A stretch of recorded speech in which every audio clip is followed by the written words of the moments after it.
Ես ողջունում եմ Գործարալիքին միացած մեր բոլոր լսողներին եւ դիտողներին։ Երկուշաբթի օրը մենք սկսում ենք թարմուղեղով զրույցը եւ սա եթերի առարցակվելու երեքշաբթի առավոտյան, իսկ մեր տաղավարում այսօր հյուրընկալել եմ հանրային գործիչ Արփի Թոփչյանին։ Արփի ջան, բարի օր։ Բարև ձեզ։ Շնորհակալություն, որ կրկին մեր տաղավարում եք։ Կրկին թեման վատն է, ինչպես միշտ։ Այս անգամ կարծես թե խաղաղության պայմանագիրը, որի մասին մենք առիթներ ենք ունեցել բազմաթիվ անգամներ քննարկելու, արդյոք այն ի վերջո վերջնական տեսքի կգա, չի գա, ինչ կլինի այդ քննարկումների հետ, կարծես թե երկու երկրներից ասում են, որ վերջնական տեսքի է եկել եւ մոտ ենք խաղաղությանը, բայց այդտեղ էլ հարցեր կան, էլի իրականում մենք մոտ ենք, թե այդպես ներկայացվում է եւ ինչ process-ներ կարող են հաջորդել այս գործընթացից հետո, ոնց եք պատկերացնում։ Հայտարարությունից հետո այդ երկու կողմի հայտարարությունից հետո, որ իբր ճակերտավոր ինչ որ մոտ են խաղաղության պայմանագիր։ Հիշեցնենք, որ երկու կողմի չէ, մեկ կողմի, ադրբեջանական կողմը միայնակ դա ասաց։ Հայերը հետո արձագանքեցին Հայաստանի ԱԳՆ-ն, այսպես ասեմ, հայերը չասեմ։ Բայց 3, եթե չեմ սխալվում, 3 անգամ Ադրբեջանի պաշտպանության նախարարությունը հայտարարություն է տարածել, որ հայկական ու կողմից կա իրենց դիրքերի գնդակոծում։ Կարծում եմ պետք չի բացել եւ ասել, թե դա ինչ է նշանակում։ Որպեսզի խոսենք խաղաղության մասին, պետք է նայել օբյեկտիվ մեր տարածաշրջանում հայերի եւ ադրբեջանցիների մեջ հնարավոր է խաղաղություն, թե հնարավոր չէ։ Ես կարծում եմ, որ հնարավոր է։ Միայն մի դեպքում, եթե հայերը լինեին հաղթող կողմ։ Եվ մենք դրա փորձը ճակերտավոր խաղաղության ունեցել ենք։ Իսկ այն ինչ ֆարսը, որ այսօր կատարվում է եւ այսօր փորձ է արվում մեզ մատուցվել որպես խաղաղություն, իրականում դա Հայաստանի կապիտուլյացիայի վերջնական փուլն է, փաստաթղթավորումն է, այսինքն Ադրբեջանը իր տարած ռազմական հաղթանակը, որը ես իրականում այնքան էլ ռազմական չեմ համարում, որովհետև ինքը իր զենքի ուժով ավելի քիչ է ստացել, քան մեր ռազմաքաղաքական ղեկավարության քաղաքականության պատճառով, բայց այսպես արձանագրենք իր տարած ուժով հաղթանակը ինքը այդ միֆական պայմանագրի միջոցով վեր է ածում քաղաքական կապիտալի, որը ենթադրում է, որ Հայաստանին վերջնական զրկում է հայկական պետությանը թե իր իրավաքաղաքական հիմքերից, Հայաստանի այսպես հիմքեր է ստեղծում, որպեսզի Հայաստանը ընդունվի, ճանաչվի որպես ագրեսոր պետություն համապատասխան կոմպենսացիաներով, չեմ ուզում այդ բոլոր կետերը բացել, որովհետև ցանկացած մարդ ով ցանկանում է համացանցը լի է, թե վերլուծություններով, թե մեկնաբանություններով, եւ այո, շատ է եւ ցանկություն ունեցող ցանկացածով կարող է հասկանալ, թե իրականում դա ինչ է նշանակում։ Եթե ուզում են մի տեղում ավելի հստակ, պարզ, կոնկրետ այդ մասին կարդալ, քաղաքագետ պարոն Մամել Սարգսյանը 3 չառաջի օրը շատ լավ հարցազրույց է տվել Մեդիալաբին, տեքստային տարբերակով, մի քանի րոպեում կարող եք կարդալ եւ հասկանալ, թե ձեզ ինչ է մատուցում խաղաղություն անվան տակ։ Մեր տարածաշրջանում, մեր ժողովրդին ուզում եմ ասել, որ հայեր ջան, խաղաղություն այնպես ինչպես դուք եք պատկերացնում, որովհետեւ ձեր բարի երազներում չի եղել եւ չի լինելու։ Եկեք այդ ինքնախապեյությանը վերջ տանք։ Եվ այն ինչը որ ճշնամին կոչում է խաղաղություն, ընդհանրապես դա նշանակում է առանց որևէ կրակոցի, առանց որևէ փամփուշտ կամ արկ արձակելու, շատ իր համար շատ ավելի հեշտ տարբերակով իր քաղաքական եւ աշխարհաքաղաքական խնդիրների լուծում մեր բոլորի շահերի, ինքնության, արժանապատվության ամեն ինչի հաշվին։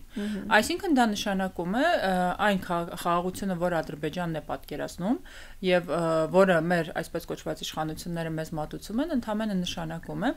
առանց պայքարի, առանց դիմադրության Հայաստանի կլանում թուրքական աշխարհի կողմից։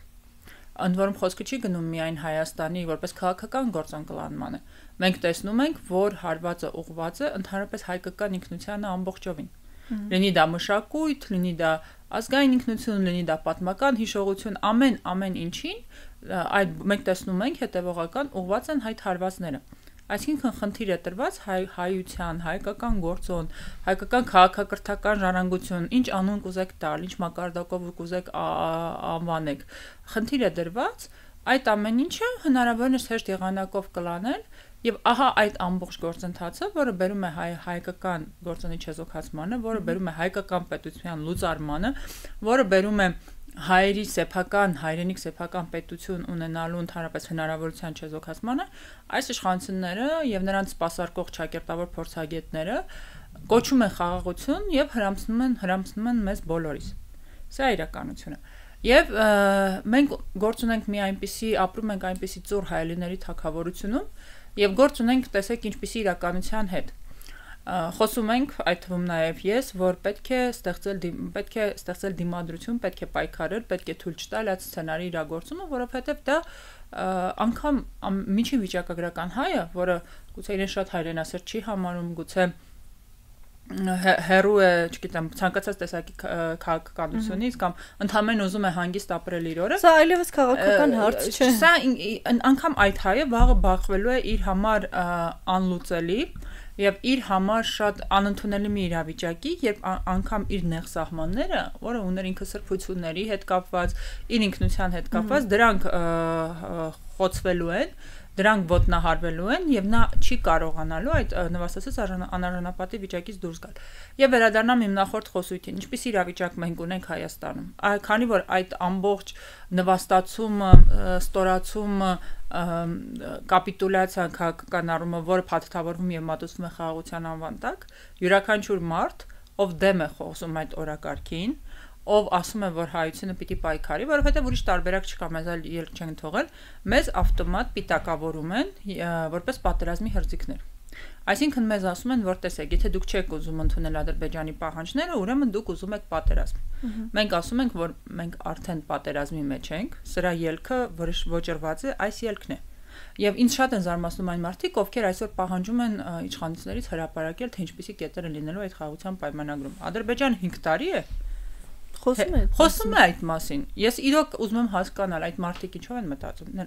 Ինքը 5 տարի հստակ շարադրել է, թե ինչ կետեր են լինելու։ Նոր եք զարթնել, նոր եք ուզում հասկանալ ինչ կետեր են լինելու։ Մարդիկ այդ մասին մի հատ հասկանանք, էլի, ամենակարևորները, որոնք այսպես գոյաբանական լուրջ վնաս են մեզ հասցնելու, ինչն է առաջնահերթ դրված լինելու այդ փաստաթղթի մեջ, ձեր տպավորությամբ։ Ադրբեջանը հստակ ասել է, առաջինը սահմանադրության փոփոխություն, անկախության հռչակագրի ընդհանրապես այդ մասին մոռանում ենք։ Ես կարծում եմ, խնդիրը չի լինելու միայն անկախության հռչակագիրը, այնտեղ ցեղասպանության հարցն է դրված լինելու, որ ընդհանրապես այդ մասին ենք մոռանում, դրված է լինելու մոտ այսպես կոչված 300,000 ադրբեջանցիների վերադարձի հարցը, նրանց անվտանգության երաշխիքներ տրամադրելու հարցը, որը բնականաբար Ադրբեջանը մեկնաբանել է, որ պիտի ինքը ռազմական ներկայություն ունենա, որպեսզի հայերը հանկարծ վնաս չտան, դրված է լինելու բացառել երկրի ներսում ցանկացած դիմադրություն, այսինքն ճակերտավոր ռևանշիստական նկարտումներ, գաղափարախոսություն, մոտեցումներ, այսինքն ցանկացած ամենок, որ հայերին կարող ստիպել ոտքի կանգնել, այդ ամեն ինչը Հայաստանի իշխանությունները հանձն են առնելու չեզոքացնել։ Այսինքն փաստացի դրված է լինելու։ Հայցերի հետ վերադարձ։ Հայցերի հետ վերադարձը բնականաբար հայերը հայցերը հետ կվերց, Հայաստանը հայցերը հետ կվերադառնի, իսկ Ադրբեջանը հայցով հանդերձ կգա Հայաստանին հռչակելով որպես ագրեսոր պետություն եւ դրա դիմաց պահանջելով հսկայական փոխհատուցումներ։ Իսկ ինչը կրկին ժողովրդից է դուրս գալու։ Ես կարծում եմ ավելի բարձր։ Ես կարծում եմ, որ նժարին դրված ընդհանրապես Հայաստան պետությունն ինքն իրենով, այսինքն հարցը ժողովուրդը հարկերի հարց չի լինելու է հայկական պետության վերացման հարց։ Այսինքն իրականում ժողովուրդ ջան, եթե մի քիչ ավելի պատկերավոր լեզվով ասեմ, այս ճանապարհը հիվանդը ամբուժելի է կամ շատ համբարձ ծանր հիվանդ է եւ այս ճանապարհը միանշանակ տանում է դեպի կործանում, տանում է դեպի սա իրոք վերջն է։ Շատերն ասում են շատ եք խտացնում գույները, բայց եկեք անկեղծորեն նայենք, սա իրոք վերջն է։ Եթե մենք այդ ձևով շարունակում ենք, լուծվելու ենք, գնալու ենք, վերանալու ենք։ Հիմա կարող է մի սերունդ իր ֆիզիկական գոյությունը այստեղ թուրքերի հետ նվաստացված պայմաններով ապրի կամ չհամակերպելով դուրս գա աշխարհով մեկ ծրվի ինչ որ մի քաշ տա եւս մի 10-20-30 տարի հիշելու ենք հայերեն, բայց հայությունը որպես քաղաքակրթական ժառանգություն, որպես ազգ, որպես պետություն, որպես այդ ամեն ինչի վերջն է, քաղաքական գործոնի վերջն է։ Ես չափից սրտի լավատես չեմ են առումով, որ կան մարդիկ, ովքեր համարում են, որ մենք կարող ենք սա կորցնել, բայց մաքրելու, կատարսիս անցնելուց հետո, որոշակի, այսպես ասեմ, հասունանալուց հետո կարող ենք վերածնվել, ես համարում եմ, որ իրոք մենք այդ տարբերակը չունենք։ Եթե մենք այս վերջին հայության այս կոմպակտ բնակության վերջին բեկորը կորցնում ենք, եւ որպես քաղաքական ազգ, որպես քաղաքական գործոն չենք փորձում վերականգնվել, դա իրոք վերջն է եւ շատ անփառունակ վերջ մեր ազգի։ Ըստ էության վերջին 150 տարին տանում է դրան, միակ պահը երբ թվաց, որ մենք կարողացել ենք բեկել այդ կործանարար ընթացքը Արցախյան առաջին պատերազմներ եւ նրա արդյունքները, բայց մենք տեսանք, թե ինչպես մսխվեցին եւ հետեւողականորեն ոչնչացվեցին այն բոլոր նախադրյալները, որոնք բերել էին այդ հաղթանակին եւ հիմա եւս շարունակում են ոչնչացնել, որպեսզի հանկարծ դա չկրկնվի։ Վերջին 150 տարվա ընթացքում Հայաստանը բոլոր ճակատներում Արցախյանը հանած եւ այդ պայմանական 26 տարին Արցախյանին հաջորդած առաջին Արցախյանին գրել անընդհատ կորուստներ, դա մարդկային կորուստներ, նյութական կորուստներ, մշակութային կորուստներ, քաղաքակրթական կորուստներ, տարածքային կորուստներ, մենք այլ եմ ասում, միակ ընթացքը, որ կարողացանք, միակ պահը, որ թվաց կարողացանք գործընթաց կանգնեցնել, դա 91 թվականից սկսած Արցախ, ոչ թե 91 թվականից մինչև 20 թվականը, այո, Արցախյան շարժումով սկսված գործընթացի արդյունքում հայկական տարածքների մի որոշ հատվածի վերաազատագրումներ եւ տարածաշրջանային անվտանգության ճարտարապետության փոփոխությունը, բայց մենք դրան տեր չկանգնեցինք ու արդյունքում թշնամուն տվեցինք անգնահատելի ժամանակ, այսինքն իրենք վերահաշվարկ արեցինք։ Մեր թշնամիները հասկացան, որ հայերը ինչքան էլ իրենց փորձես դնել ռեզերվացիայի մեջ միևնույն է, իրենց ներսում ինչ պայմանների դեպքում կարող են ցածկի, այսպես ասեմ, պոտենցիալ գեներացնել, հետեւաբար պետք է հայկական գործոնի լիարժեք չեզոքացում։ Եվ դա այդ մասին նաև ես չեմ ասում, մենք մի ուրիշ խնդիր ունենք, որ խնդիրը միայն հայերը չեն, նույն ադրբեջանցիներին, երբ որ նայում ենք, իրենք անցնում են ըստ էության էթնոգենեզի գործընթաց, եւ այդ էթնոգենեզի ընթացքում հակահայկականությունը դա իրենց ինքնության հիմքն է։ Այսինքն կան պրոցեսներ, որոնք գոյություն ունեն անկախ մեր կամքից, եւ մեր որոշելիք այստեղ մեկն է։ Մենք համաձայնվում ենք ոտնատակ գնալ, թե մենք չենք համաձայնվում։ Մենք պատրաստվում ենք մեր վերջին կռիվը տալ։ Ասենք վերջին կռիվը այն առումով դա հնարավոր է եւ վերջինը չդառնա այն դեպքում, եթե մենք մեր ուժերը գեներացնենք եւ կարողանանք այս ընթացքը դանդաղեցնել կամ այս ընթացքը կանգնեցնել։ Բայց ուզում եմ ասել, որ երբ որ շատերը ձեզ խաղում են ձեր հույզերի հետ, ձեր էմոցիաների հետ, ձեզ մանիպուլյացիայի են ենթարկում եւ ասում են, որ այ եթե դուք չեք հանձնվում, հանձնվելը խաղաղություն է, իսկ մարդիկ ովքեր պայքարի կոչին անում, նրանք ուրեմն պատերազմ են բերելու։ Ես ուզում եմ ասել, որ ժողովուրդ ջան, դուք եք ընտրողը, դուք եք որոշում կայացնողը, դուք համաձայն եք այս ճանապարհով ոչնչանալուն, այս ճանապարհով վերանալուն, թե դուք համենայն դեպս համարում եք, որ կա ուժ, պոտենցիալ եւ պայքարի ուղին եք ընտրում։ Երբ որ որոշումը կայացվում է, որ ընտրվում է պայքարի ուղին, երբ որ չես համաձայնվում այս վիճակի հետ, խոսակցությունը արդեն հաջորդում, ինչպես դա կարողանալ անել, արդեն ուրիշ խոսակցություն է, բայց երբ որ մենք նմանատիպ, ընդ որում ուզում եմ ասել, որ 5 տարի շարունակ մենք կրում ենք անդադար կորուստներ։ Այսինքն այսպիսի մի իրավիճակ է 5 տարի շարունակ այս իշխանությունները, նրանց սպասարկումները եւ ոչ միայն այս իշխանությունները, Հայաստանի քաղաքական դաշտը իր մեծամասնականությամբ, իր շատերը անգործությամբ, մյուսները թաքուն համագործակցությամբ, այսինքն այն ինչ որ ունենք, հա, այդ ամեն ինչը այդ արդյունքում մենք օրեցօր մեր վիճակը ավելի է բարդանում եւ երբ որ այդ մարդիկ որոնք հետեւողական քանդում են մեր պետության հիմքերը, որոնք վատնում են ժամանակը, վատնում են ռեսուրսները, իրենք այնքան լպիշ ու լկտի են, որ կանգնում եւ մեր նման մարդկանց, ովքեր համաձայն չեն այդ հանձնվողական քաղաքականության, ասում են դուք ինչ ռեսուրսներով եք պայքարում, դա նման է նրան, որ ես հետեւողական ոչնչացնում եմ դիմացինիս իմունիտետը եւ լպիշություն ունեմ կանգնել, հետո լկտություն ունեմ կանգնել, ասել դու ինչպես ես պայքարելու հիվանդության դեմ։ Ուզում եմ ասել, որ մենք այնպեսի բարդագույն իրավիճակում ենք, որ հայեր ջան, եթե դուք տներում նստած ու սպասում եք փրկիչների 1, 2 կամ մի քանի հոգու, ովքեր գալու են այսպես մանրամասն գրված ծրագրով, ձեզ երաշխավորված փրկություն են խոստանալու, ցույց են տալիս, որ այ մենք այս ապազգային իշխանությունները ընդ որում կարծում եմ արդեն մեծամասնության մոտ կոնսենսուս կա այդ առումով, այո, որ այս իշխանություններն այո ապազգային քաղաքականություն են վարում։ Մարդիկ կարող են ընդունել շատ բաներ չեն ընդունել, բայց կարծում եմ վերջին մանավանդ սոցիոլոգիական հարցումները ցույց են տալիս, որ մարդիկ եկել են դրան։ Բայց եթե դուք ուզում եք, որ այդ ինչ որ մի քանի փրկիչներ այդ ապազգային իշխանություններին հեռացնեն, այս ծայրահեղ ծանր իրավիճակից երկիրը մինիմալ, այսպես ասեմ, ջանքերով կամ կորուստներով դուրս բերեն, որպեսզի դուք ձեր կաշվի վրա կամ ձեր առօրյա կյանքի վրա այդ փոփոխությունը առանց որևէ չարչարանք զգալու այդ դրական փոփոխություններն զգաք, այդպիսի բան չի լինելու։ Այսինքն դուք տարբերակ ունեք մի բան, շարունակել մնալ անգործունյա եւ սпасել տրամաբանական վերջին խաղաղություն հանվանտակ, կամ այնուամենայնիվ սթափվել, ու հասկանալ, որ մենք այնպեսի վիճակում ենք, որ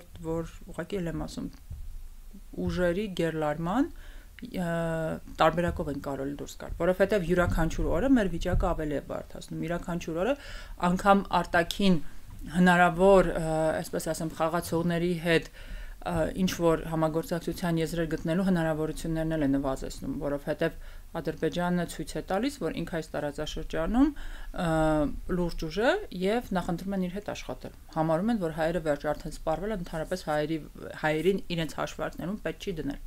Սա է իրականությունը, այսինքն այս անդունդից մեզ ոչ մեկ չի հանելու։ Բայց եթե դուք վախենում եք եւ կուլ եք գնում այն խոսույթին, որ ձեզ վաղը ասենք պայմանական, չգիտեմ, նախընտրական հաշվում, որ այ եթե դուք չեք համաձայնվում ադրբեջանցիների պայմաններին եւ մեզ նորից քվե չեք տալիս, որպեսզի ինքներդ ձեր ձեռքով վավերացնեք ձեր անպատվությունը, այստեղ է լպրշությունը։ Որտեւ եթե հայ ժողովուրդը եւս մի անգամ ԿՊ-ին քվե է տալիս եւ համաձայնվում է համանդրական Ադրբեջանի պահանջներին, այստեղ արդեն հարցը ԿՊ-ն չի։ Դա նշանակում է հայ ժողովուրդը ինքն իր ձեռով Խնդիրը հայ ազգի մեջ է։ Հայ ժողովուրդը ինքն իր ձեռով ստորագրում է իր մահվան դատավճռի տակ եւ այդ դեպքում ամեն ինչ դառնում է արդար։ Եթե դուք հնարավոր շատ հավանական պատերազմից վախենալով, հավանական կորուստներից վախենալով գնում եւ դրա տակ ստորագրում եք, ուրեմն իրոք ամեն ինչ արդար է։ Բայց այստեղ կա նաեւ մյուս իրականում մեդալի մյուս կողմը, որովհետեւ քաղաքականության մեջ ժողովուրդը ինքն իրանով օբյեկտ է։ Եվ ինքը սուբյեկտ դառնում է, երբ որ կարողանում է իր ցանկությունները կամ իր պահանջները պատվիրակել կազմակերպված քաղաքական կառույցների ուժերի միջոցով։ Եվ այստեղ անելիք ունենք արդեն ես եւ իմ նման մարդիկ, որոնք որոշակի մի քիչ ավելի շատ պատասխանատվություն են պատրաստ հանձնարարնել ինչ առումով, որ ժողովրդին պետք է առաջարկել այդ քաղաքական այլընտրանքը։ Բայց ես ուզում եմ ասել, որ այն քաղաքական այլընտրանքը, երբ որը որ ձեզ կառաջարկվի,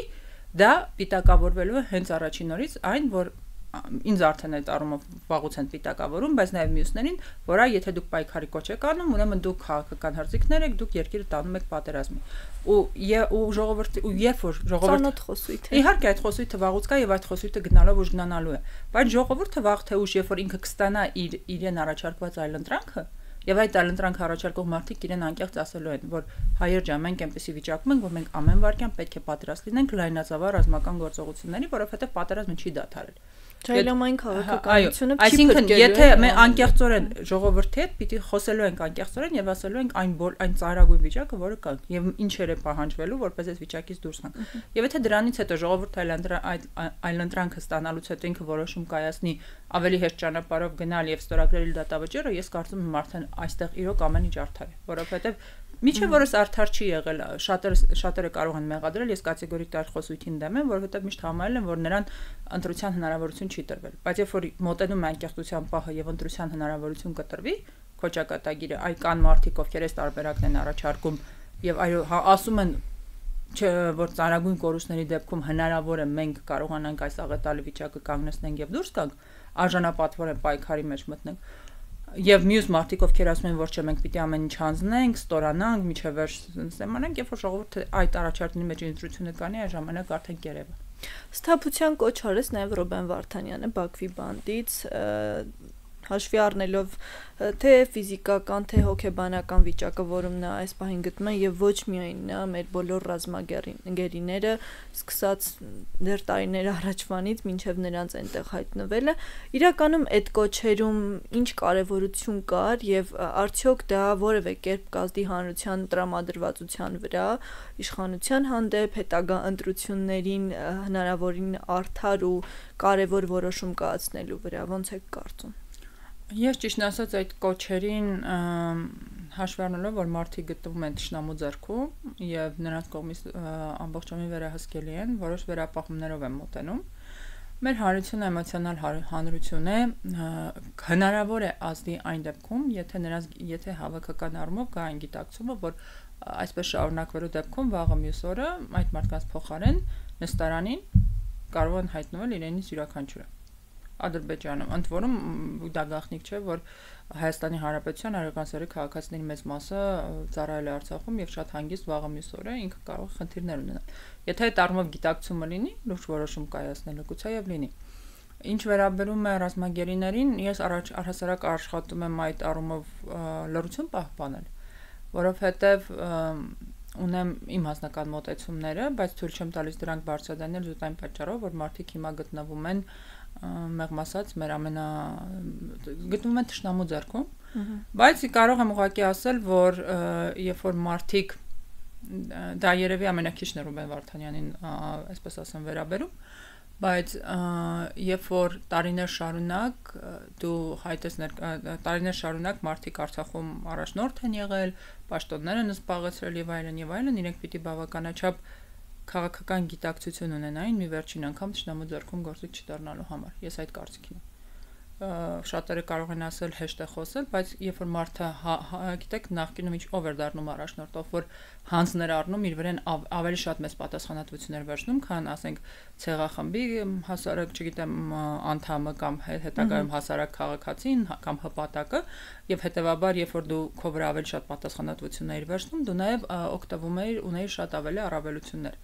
Եվ եթե դու տարիներ շարունակ երկրի բարիքներից օգտվել ես, բայց երկրի համար իբր պատասխանատվություն ես վերցրել, բայց վերջի պահին քեզ պահում ես սովորական շարքայինից ավելի վատ, դա արդեն ու գործիք ես դառնում հերթական անգամ թշնամու ձեռքում, դրա համար եմ ասում։ Բայց որպես հայ բնականաբար ես էլ եմ կիսում այն կարծիքը, որ ցանկացած հայ պիտի դատվի հայկական դատարանում, միանշանակ։ Հետևաբար ես առհասարակ կարծում եմ, որ այդ թեման զգայուն թեմա է, մեր հանրությունը սիրում էմոցիաներ եւ անընդհատ այդ էմոցիոնալ առումով Ադրբեջանի այդ խաղաքարտը եւս հաշվարկելու է, այո, բանեցնելու է, այսպես կոչված բաց թողումներ չասեմ, ինչ որ ռեպորտաժներով, ինչ որ բաներով, այսինքն դա թատրոն է, որի ռեժիսորը Ադրբեջանն է եւ ինքն է որոշում, թե որ ժամանակ ինչ է ցուցադրում եւ ինչ է անում։ Ну, համենայնդեպս երևացող Ադրբեջանն է։ Դրա համար այսպես զուտ մարդկային առումով հասկանալի է, բայց քաղաքականության մեջ մի բան կա, որ մանավանդ առաջին դեմքերի մակարդակում պետք է կարողանաս մարդկային մակարդակից վեր բարձրանալ, որովհետև մարդը անհատը պատասխանատու է իր համար կամ իր կողքինի համար, իսկ առաջնորդները պատասխանատու են բոլորի համար եւ իրավունք չունեն իրենց պահել սովորական հասարակ անհատի պես։ Շատ լավ Արփի ջան, կուզեմ նաև գերտերությունների երկու կարևոր գերտերություններին անդրադառնանք, Ռուսաստանի հայտարարությանը, որը տեղի ունեցավ անմիջապես Բաքվից եկող հայտարարությունից հետո, որ իրենք պատրաստ են հարթակ տրամադրել, աջակցել ամեն կերպ, արդյոք ռուսական կողմը իսկապես իր հարցերը լուծել է եւ վերադառնում է Հարավային Կովկաս կրկին եւ պատրաստակամություն է հայտնում այդ իմաստով, թե սրանք պարզապես այսպես ձևական դաշնակցային հայտարարություններ են, որոնք հնչում են եւ Միացյալ Նահանգների մասով Ամերիկայից կրկին հայտարարություն եկավ, որ իրենք ամեն ինչ անելու են, որ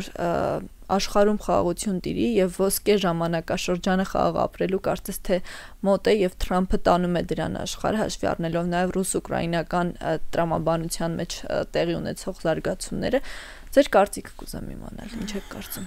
Ցավոք սրտի ամենապատմությունը մարդկության պատմությունն ապացուցում է, որ ամենադաժան պատերազմները սանձազերծել են խաղաղություն բերողները։ Վերջին բավականին ցուցունօրինակը Նևիլ Չեմբերլենն էր։ Եվ հետեւաբար խոսել այդ մասին, երբ որ նայում ենք համաշխարհային տենդենսներին, երբ որ ամբողջ մարդկությունը, այսպես ասեմ, տենդորեն զինվում է, եւ անվտանգության համակարգի վերակառուցումներ են գնում, մենք տեսնում ենք, որ նույն Եվրոպայում անգամ գերմանացիները հայտարարել են, որ իրենք սկսում են տարածքային պաշտպանության, այսինքն վերափոխում են թե իրենց ռազմական դոկտրինայով, երկրորդ համաշխարհից հետո քնեցված Գերմանիան։ Ես անկեղծ չեմ հասկանում, թե նման տրամաբանությունների փուլում ինչպես է հնարավոր խոսել խաղաղության մասին։ Եվ այնպիսի տպավորություն է, որ մենք ապրում ենք, այն տպավորություն չէ, մենք ապրում ենք հասկացությունների խեղաթյուրման ժամանակահատվածում համաշխարհային առումով, եւ կարծում եմ մի պարադոքսալ վիճակի մեջ ենք, երբ խաղաղություն բառը պետք է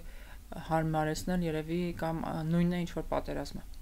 Այսինքն խաղաղության անվան տակ խոսում ենք պատերազմից, այո, հոմանիշներ են։ Ռուսաստանը Հարավային Կովկասից որևէ տեղ չէր գնացել, որպեսզի հետ վերադառնա։ Ձեր առաջին հարցին պատասխանեմ, Ռուսաստանը Հայաստանում միշտ ունեցել է եւ շարունակում է ունենալ բավարար վերահսկողություն թե Հայաստանի իշխանությունների վրա։ Ինքն է որոշում է սահմանները, որի սահմաններում Հայաստանի իշխանությունները խոսում են թուրքերի հետ։ Եվ ուղղակի այսքան է։ Բոլորը ողջունելու են ճակերտավոր խաղաղության պայմանագիրը։ Բոլորը, որովհետեւ Բայց պատերազմը որ սկսի ոչինչ չեն անելու։ Իհարկե, այդ ժամանակ էլ անելու են ինչ 20 պատերազմը ոչ, գիտեք 20 թվականին իրականում իրավիճակը լրիվ այլ էր, եթե Հայաստանն ունենար այլ այլ ռազմաքաղաքական ղեկավարություն։ Հայաստանը շատ հանգիստ քաղաքական որոշումներով կարար իրավիճակ փոխել, սկսած Արցախի անկախության ճանաչումից, այսինքն եթե Հայաստանը 20 թվականին որոշում ունենար իսկապես կռվել Հայաստանի ռազմաքաղաքական ղեկավարությունը եւ Արցախը իսկապես պահել, այսինքն հայկական շահը առաջ տաներ ու այդ դիրքերից խոսեր համաշխարհային, այսպես ասած, աշխարհաքաղաքական կենտրոնների հետ, ես վստահ եմ ձեզ, որ մենք շատ լուրջ աջակցություն կստանանք։ Միայն Արցախի անկախության ճանաչումը լովին գլխի վայր իրավիճակ շուրջ կտար։ Եթե մինչև պատերազմի սկսելը շատերը արդարացնում են իբր պատերազմ չեն հրահրում տրամաբանության մեջ, պատերազմի սկզբից հետո առնվազն դրա սկսելը եւ ոչ միայն։ Մենք ինչ ենք տեսնում։ Այն բոլոր կիսատ քայլերը, որոնք արվել են Արցախի կորուստ, իբր որ Հայաստանի Հանրապետությանը թույլ չտալ ներքաշար ռազմական ագրեսիայի մեջ, այսօր ուղղակի փաստական լայնածավալ ագրեսիայի, այսպես ասեմ, բանը սուրը կախված է Հայաստանի գլխին։ Ամեն վարքյան Ադրբեջանը կարող է դա անել։ Եվ չլսելով անգամ են հայտարարություններին, որոնք գալիս են։ Եթե ինքը ներքին կոնսենսուսի գնա, իսկ ներքին կոնսենսուսի շատ հանգիստ կարող է գնալ, որովհետև միջազգային խաղացողները համարում են ըստ էության, որ հայկական գործոն այլևս չկա, Հայաստանը այլևս չկա, այսինքն հայկական որևէ Եվ Հայաստանի հետ անգամ չեն էլ բանակցում։ Իմաստ էլ չունի բանակցել, որևէ իրեն հարգող կենտրոն ինչ պիտի բանակցի։ Անկեղծ ասենք, ինչ պիտի բանակցի։ Որպեսզի քեզ հետ բանակցեն, ուրեմն դու պիտի կարողանաս ինչ-որ հաշիվներ խառնես։ Առնվազն պիտի ցույց տաս, որ միջև վերջ պատրաստակամ ես կռիվ տալու։ Էլ եմ ասում, այստեղ դասական պատերազմի մոտեցում չի։ Իսկ այդ պիտակը Հայաստանի վրա կմնա անգամ իշխանափոխությունից հետո, եթե դա տեղի ունենա, այսինքն դա Հայաստանի վրա այդ պիտակը, թե իշխանության վրա դա ամեն ինչ կախված է հաջորդ իշխանություններից, որովհետև նման այդ գործյան հանգույցը կտրելու համար Հայաստանի իրապես ազգային իշխանությունները պետք է իրավաքաղաքական պատասխանատվության կանչեն բոլոր 3 նախագահներին եւ ներկա վարչապետին։ Որովհետև նրանք բոլորը սկսած առաջինից խախտել են անկախության հռչակագիրը, իրավաքաղաքական պատասխանատվության հարցը եւ մանավանդ այս վերջինի գործունեության պիտի հստակ դրվի։ Եթե դու պետական դավաճանության հարց չես դնում եւ նրանց այդ մեղադրանքները չես ներկայացում պետական, այսպես ասեմ, ինչի մասին ես գնալու խոսելու։ Բայց եթե դու այդ հարցը դնում ես եւ դու պատժում ես բոլորին պետական դավաճանության, ազգային պետական շահերը ոտնահարելու համար, բնականաբար քո ռեսուրսային առումներով դու շատ աննախանձելի վիճակում ես, բայց իրավական առումով եւ պատմաիրավական առումով քո ձեռքերը ավելի ազատ են գործելու համար։ Եվ երևի հայ ազգը իսկապես լիարժեքորեն կհամախմբվի այն ժամանակ, երբ փախչելու տեղ այլևս չի։ Բայց խնդիրն այն է, որ փախչելու տեղ եղել է։ Բայց չունենք, դա իմիտացիա է, թե փախչելու տեղ կա։ Հենց խնդիրը նրանում է, որ մենք իրականության մեջ փախչելու տեղ չունենք։ Մենք իրականության մեջ իրոք մահապարտի կարգավիճակում ենք գտնվում, որոնք ուրիշ տարբերակ չունեն կռվելուց բացի, բայց այդ գիտակցումը դեռևս չկա։ Երբ որ այդ գիտակցումը լինի, որ մենք ուրիշ տարբերակ չունենք կռվելուց բացի, օրինակ ես խոսել եմ արցախցիների հետ ու իրենք ինձ ասել են, որ ավելի տարիքով 90-ականներին հաղթեցին, որովհետև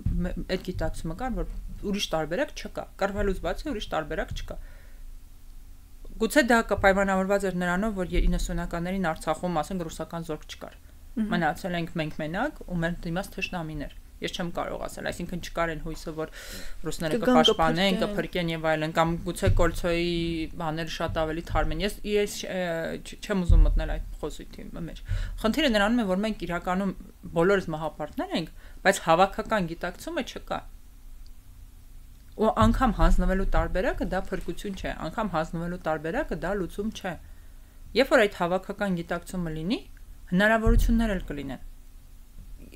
Մի քիչ էլի պատկերավոր եթե ասեմ, մենք գտնվում ենք ծայրահեղ ծանր վիճակում գտնվող ամբուժելի հիվանդի, այսպես ասեմ, կարգավիճակում, որի դեպքում բոլոր ընդունված բուժման մեթոդները անարդյունավետ են, բայց կան էքսպերիմենտալ մեթոդներ, ու մենք շատ լավ գիտենք, որ նման իրավիճակում հայտնված մարդիկ իրենք որպես վերջին հույս դիմում են դրան այն հույսով, որ կօգնի, եւ լինում են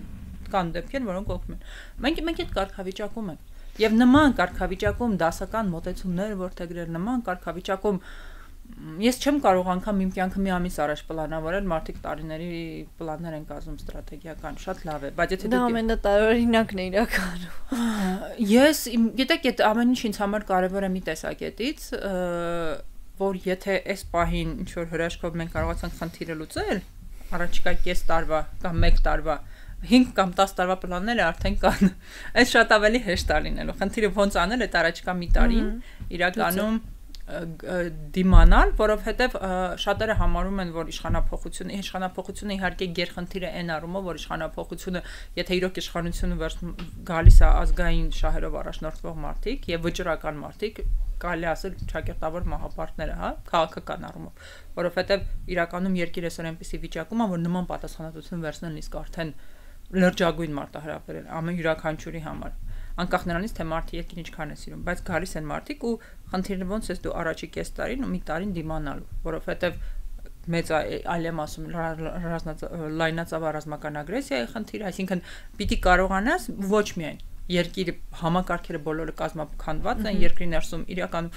շատ ծանրագույն վիճակում են գտնվում։ Եվ իրականում մինչև դու այդ կես տարին, մի տարին չդիմանաս, լավ պայմանական 1 ամիսը, 2 ամիսը, 3 ամիսը դու քո կենսունակությունը ցույց չտաս այդ ծանր պայմաններում, դրսի աշխարհից օգնության վրա էլ հույս չի կարելի դնել։ Այ վիճակը, բայց մենք 20 թվականին անգամ նոյեմբերի 9-ին, երբ որ այդ խայտարակ փաստացող ստորագրվեց, մեր վիճակը մի քանի անգամ շատ ավելի լավ էր։ Մենք այս վիճակում չէինք։ Ու տեսեք թե հետևողական մեզ ինչքան են կազմակերպել, ինչքան են թույլատրել, այս պարտվողական խոսույթը մեր մեջ ինչքան են ներարկել, եւ դա շարունակվում է։ Մեր բոլոր սյուների վրա ծրագրավորված հարձակում է գնում, եւ դա այս շարունակվում է։ Եվ ասում եմ, ամենամեծ լպիշությունն ու լկտությունն այնտեղ է, որ պետության իմունիտետը հետևողական կազմակերպողները իրանք կանգնում եւ պայքարի համար կոչ անող մարդկանց ասում են ինչով եք պայքարելու։ Լավ են ասում, որովհետև իրենք գիտեն, որ իրենք քանդում են բոլոր գործիքները ու բոլոր հնարավորությունները։ Իրականությունն էստեղ է։ Մենք հայտնվել ենք սևանցքի մեջ, չգիտեմ, ազատանկման մեջ, ինչ անալոգիա բերեմ, որ տարբեր մասնագետների հարց լինի։ Եվ պետք է անել անհնարին այս իրավիճակից դուրս գալու համար։ Ընդ որում գերխնդիրը այո իշխանափոխությունն է, որովհետև դա պետական լծակները հնարավորություն է տալիս վերադարձնել հայ ազգին, այսինքն քո ռեսուրսային առումով դու որոշակիորեն հնարավորությունները տնլայնվում են, արդեն քո ռեսուրսները ոչ թե ծառայում են քո դեմ, այլ դու սկսում ես օգուտ քեզ օգտագործել, բայց դրանից հետո մյուս գերխնդիրը այն մինիմալ ժամանակը դիմանալն է, որ աշխարհաքաղաքական կենտրոններում հասկանան, որ հայերը ոնց որ թե կենսունակ են եւ հնարավոր է ինչ որ աշխարհաքաղաքական իրենց հետ ինչ որ բան խոսել, բայց դրա համար դրա միակ տարբերակը միջև վերջ գնալու պատրաստակամությունն է, որ եթե նույնիսկ մեզ հասցրել են այն վիճակին, որ մենք տարբերակ չունենք այս